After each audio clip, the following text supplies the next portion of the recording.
We had a staff training where all the staff were shown how to implement it in the classroom, and I virtually repeated the same practice. I took the whole class together, sat them all down, modelled it in front of them using the teaching assistant and one other child, and then split the children into groups and let them away with that.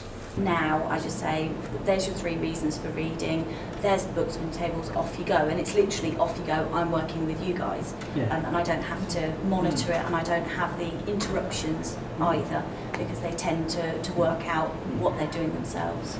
The eagerness to do it every day is a testament in itself. It's not a novelty value, it's not a flash in the pan after a week they get a little bit tired of it. It's it's something that they're interested in doing.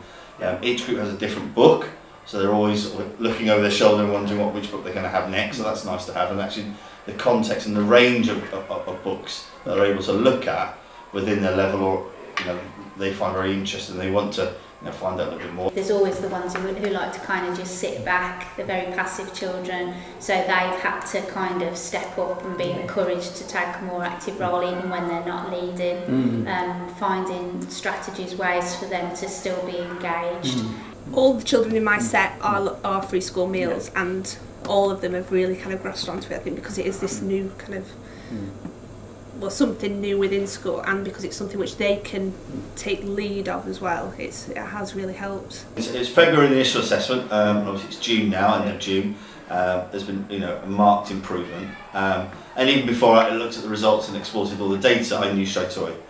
Just seeing their confidence level, their ability to read text and understand, and sometimes they didn't necessarily get the answer correct, but they're able to decipher, know that this one isn't correct or this one isn't correct because it doesn't quite fit in with the context of the text, so they're able to decipher, and those skills are very much embedded in obviously the connectors. Looking at their data, many children have made, some children made 3 or 4 sub-levels in reading this year. Reading's really gone up now.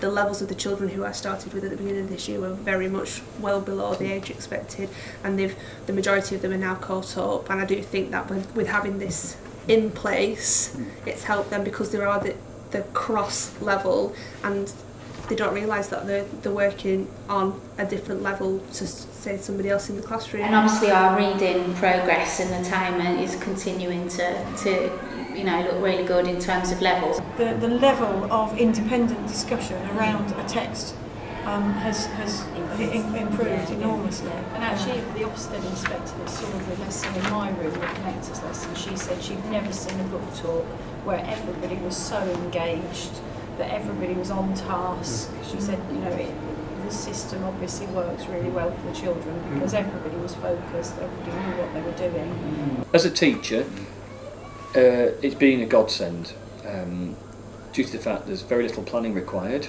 You can pick up a pack of the books, you can sit down with your children, and if they know the process just it takes control of itself.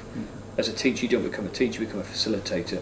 You can join in, you can sit back, you can engage, you can assess, you can learn, you can watch, and for me, I found it really helpful, really useful.